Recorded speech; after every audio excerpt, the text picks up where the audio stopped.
देखो मैं दादी से मिला, मेरे साथ हाईकोर्ट के मेरे भाई वकील दो सीनियर साथी आए। मैं ये बात भी स्पष्ट कर दूं, सुन लो आप लोग, जो लोग जेल गए हैं ना, उनकी बेल की जिम्मेदारी भी हमारी, उनकी लड़ाई हम लोग लड़ेंगे, उनको बाहर हम लोग निकाल के लाएंगे, याद रखना। मैं आपसे वादा करता हूं मेरे लोगों, 15 दिन उनके और 16 दिन हमारा। क्या तो हम अपने भाई को न्याय दिलाएंगे या फिर उसकी तरह मिट्टी में खाक हो जाएंगे, लेकिन झुकेंगे नहीं। आज तुम ताकत में हो, कल मेरे लोग इस प्रदेश में ताकत में होंगे। मैं बदले में भरोसा नहीं रखता, लेकिन याद रखना, ऐसा इलाज किया जाएगा कि भविष्य में कोई सामंती बनने की सोच भी नहीं रख पाएगा। मैंने प्रशासन को 15 दिन का समय दिया है, आपसे बिना पूछे कि आप 1 हफ्ता मांग रहे हो। मैं आपको 15 दिन देता हूं कि 15 दिन में उन गुंडों को गिरफ्तार करो, और अगर 15 दिन में नहीं किया तो मैं अपने भाई के कफन को सघन करके कहता हूं, भारतीय संविधान को संकल्प करके, कि फिर प्रदेश में कोई अधिकारी कर्मचारी, कोई सरकार का नुमाइंदा चैन से नहीं सोएगा। ये मेरा वचन है आप लोगों को। अभी तक भाई को न्याय क्यों नहीं दिलाया, आप बताओ। अब आप ये भी बताओ, जब मैंने घोषणा की तब हमने 1 अपराधी को गिरफ्तार किया, पिछले 12 दिन में तो कोई गिरफ्तार नहीं हुआ था। जब मैंने परिवार से बात करके घोषणा की कि मैं आऊंगा 28 तारीख में, तब 1 अपराधी गिरफ्तार हुआ। लेकिन मैंने डीएसपी से ये भी पूछा कि भाई अभी तो मुख्य अभियुक्त बाहर है, अभी से आपने सुरक्षा में कमी कर दी। वो अपनी जान बचाने के लिए मेरे भतीजे को, मेरे दूसरे भतीजे को, मेरी बहन को, मेरी बच्ची को, उनको भी नुकसान पहुंचा सकता है। इसकी सुरक्षा की जिम्मेदारी कौन लेगा? कौन पे जवाब नहीं था। देखो मैं दादी से मिला, मेरे साथ हाईकोर्ट के मेरे भाई वकील दो सीनियर साथी आए। मैं ये बात भी स्पष्ट कर दूं, सुन लो आप लोग, जो लोग जेल गए हैं ना, उनकी बेल की जिम्मेदारी भी हमारी, उनकी लड़ाई हम लोग लड़ेंगे, उनको बाहर हम लोग निकाल के लाएंगे, याद रखना। मैंने प्रशासन से ये भी कहा है कि देखो, सत्ता के दबाव में, किसी के भी दबाव में, अगर आज के बाद आपने कोई दबिश या गिरफ्तारी की तो ये अच्छा नहीं होगा।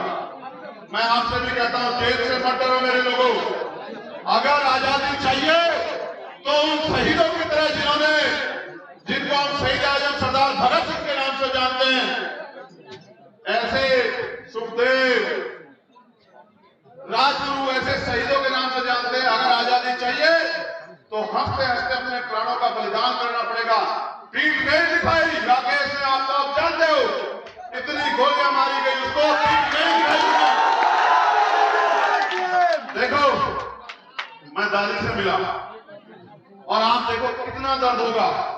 जब गोलियां चल रही थी तो वो राकेश भाई के पास थी, वो उसके खून को पहुंच रही थी, तब भी वो जाने उसके ऊपर गोलियां चला रही थी। देखो मां का दिल, देखो उसको गोलियों का डर नहीं था, वो गोली उसको भी छल नहीं कर सकती थी। लेकिन मेरी बहादुर मां को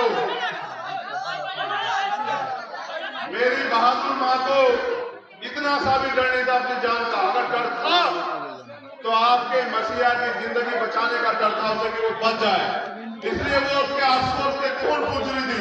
मैं आपसे कहना चाहता हूं मेरे लोगों को, उन्होंने 1 हफ्ते का समय मुझसे मांगा कि 1 हफ्ते में वो सभी आरोपियों को गिरफ्तार करेंगे, लेकिन मैंने उनको,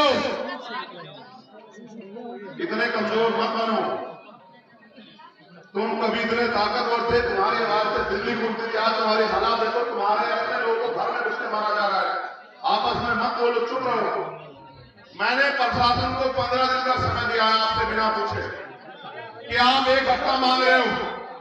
मैं आपको 15 दिन देता हूं कि 15 दिन में उन गुंडों को गिरफ्तार करो, और अगर 15 दिन में नहीं किया तो मैं अपने भाई के कफन को सघन करके कहता हूं, भारतीय संविधान को संकल्प करके, कि फिर प्रदेश में कोई अधिकारी कर्मचारी, कोई सरकार का नुमाइंदा चैन से नहीं सोएगा। ये मेरा वचन है आप लोगों को। और सुनो,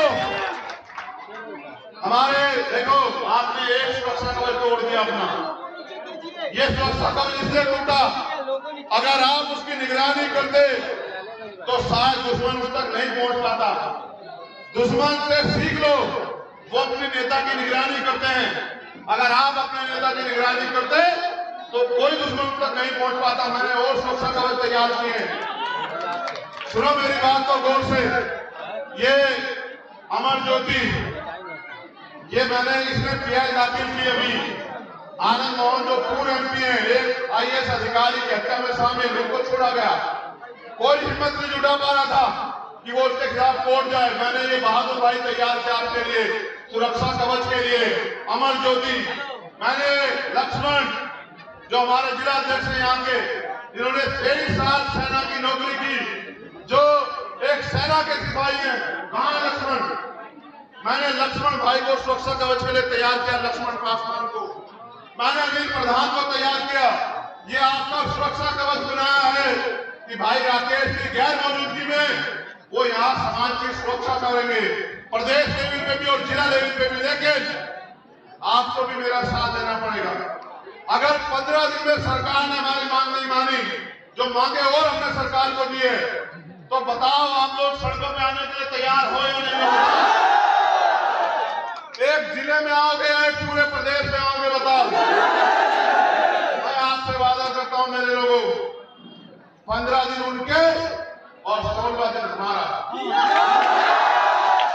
क्या तो हम अपने भाई को न्याय दिलाएंगे या फिर उसकी तरह मिट्टी में खाक हो जाएंगे, लेकिन झुकेंगे नहीं।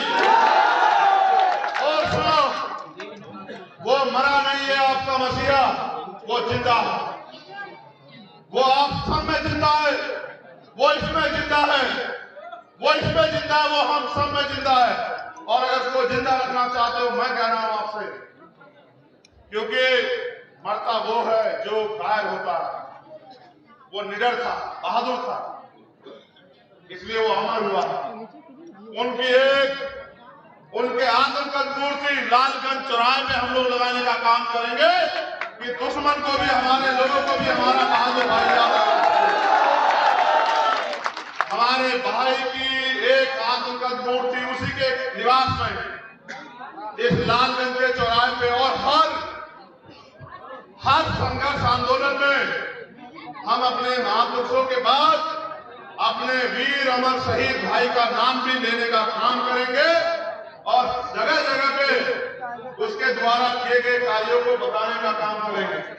मैं आपसे कहना चाहता हूं, आज आप इतनी बड़ी संख्या में आए हो, पूरे रोड पे आप खड़े हो, एक दिन में न्याय नहीं मिलेगा।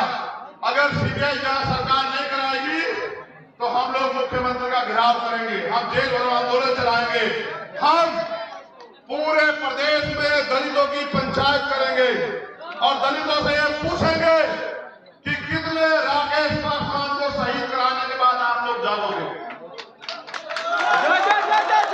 ये लड़ाई आज की नहीं है मेरे लोगों, इतिहास गवाह है। जिसने भी अपनी कौम के लिए ईमानदारी से लड़ाई लड़ी है, उसको अपने खून से कीमत चुकानी पड़ी है। जिन सामंतियों ने ये खून की होली हमसे खेली है, उनको भी मैं कहना चाहता हूं, याद रखना, समय करवट लेता है, समय बड़ा बलवान होता है। आज तुम ताकत में हो, कल मेरे लोग इस प्रदेश में ताकत में होंगे। मैं बदले में भरोसा नहीं रखता, लेकिन याद रखना, ऐसा इलाज किया जाएगा कि भविष्य में कोई सामंती बनने की सोच भी नहीं रख पाएगा। इस परिवार की सुरक्षा की जिम्मेदारी आपकी है। पुलिस के लोगों को भी अपनी सुरक्षा बढ़ानी पड़ेगी। ये मेरा परिवार है, इनकी तरफ पूछने वाली हर आंख को चंद्रशेखर की लाश से गुजरना पड़ेगा आज के बाद। याद रखना मेरी बात को। लेकिन मैं इस परिवार को हाथ नहीं फैलाने दूंगा किसी के आगे। मेरे लोगों, यहाँ से लेके दिल्ली तक और भारत के जिस कोने में आप रहते हो, कल मैं यहाँ की प्रदेश की टीम से एक अकाउंट नंबर जारी कराऊंगा भाई अमर शहीद राकेश पासवान जी की पत्नी का।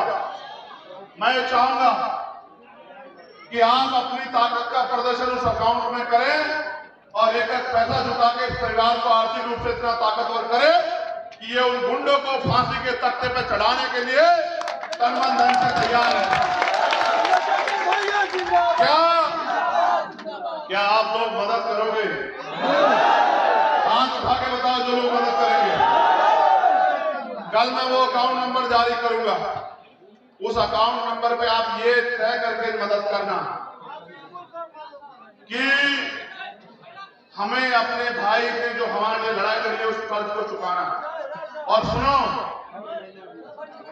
ये परिवार डरपोक परिवार नहीं, ये समाज में डरपोक समाज नहीं है, क्योंकि आर्थिक रूप से कमजोर है, इसलिए कमजोर पड़ रहा है। हमें एक दूसरे के हाथ पकड़ने पड़ेंगे मेरे लोगों।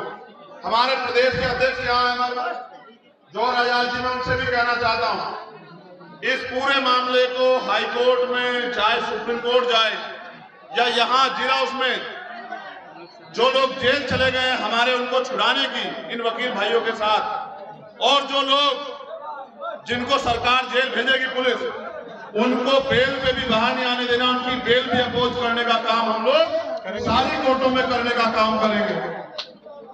मैं आपसे एक और बात पूछना चाहता हूं, अगर न्याय की लड़ाई को लड़ने के लिए मैं आपको पटना बुलाऊंगा तो आप आओगे? नहीं, दोनों हाथ खड़े करके बताओ, आओगे तो?